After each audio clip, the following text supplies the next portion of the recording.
Ever had a great idea and thought so deeply into it that you actually talked yourself out of it? We all have.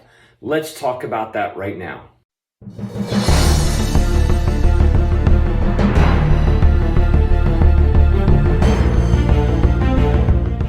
Welcome to Super Shea Tutorials. I'm Danny Shea and this is your Monday motivation.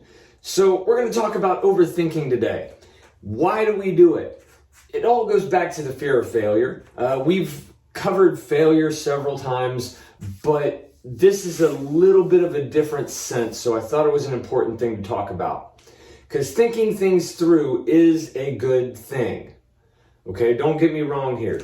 I believe in weighing out the positive outcomes versus the consequences. That is a wonderful thing. It keeps us out of trouble and keeps us on a positive road toward our future. However, our brains are wired as such that it tends to constantly go back to the negative. It goes back to what could go wrong. What is this going to do if it goes wrong? And we stop thinking about, hey, what if this goes right? What if everything works out exactly the way I thought and things end up in a far better scenario?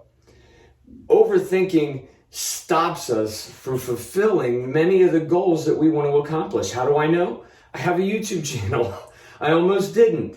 I wasn't going to post anything ever for fear of A, not getting permission to do it from the people that I work with, and B, being laughed off the platform.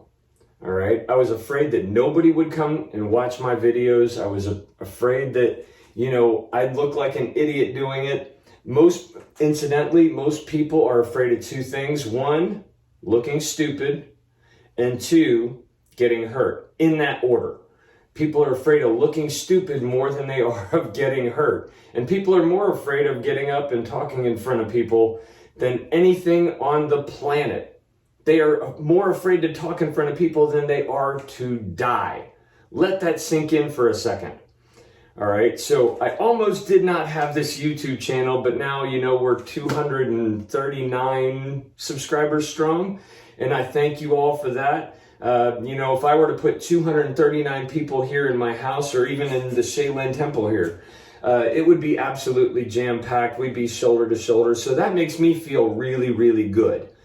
So how do we overcome the overthinking pandemic? Yes, I'm calling it a pandemic. First of all, one way that we can do it is by getting active. Do something physical. Get up, take a walk, get into a karate class. Watch a video of some really cool weapon skill and start working on learning it. I don't know where you could find one of those. Hint, hint, wink, wink. But let's say you're at work and you can't do any of that. Not much is going on at work. Well, I can tell you, from any job I've ever had, there's always something that you can do. No matter how minuscule it may seem, there's something you can do. And you know what? If you do it, you may end up with a promotion or a raise because of your work ethic. And all because you were trying to outwit your own brain. You were trying to stop the overthinking. Take a few small risks in the same field, whatever it is. Let's say, for me, it was putting out my first video. It wasn't anything special. It was just something that I had put together really quick, and I wanted to see if anybody was interested in it. You know what? The first day I got 70-something views. That was enough for me to say, okay, this is a possibility. So I started making more videos. So take smaller risks in the field. It'll help to build your confidence in what you're thinking about. It also helps to kind of feel out the waters and see what could happen and see if it's going to be successful.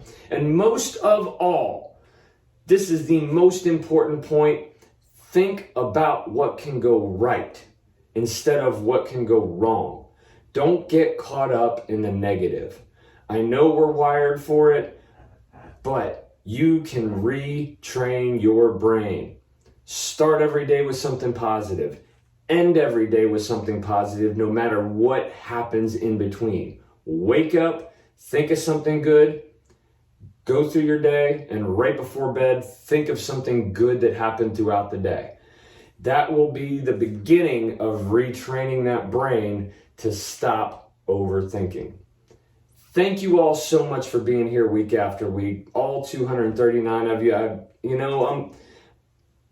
While on YouTube, this would not be considered a resounding success, to me, it is. Because 239 people in my house, I'd be looking for a bigger house. So thank you all so much for being here. I hope you have a phenomenal, awesome day.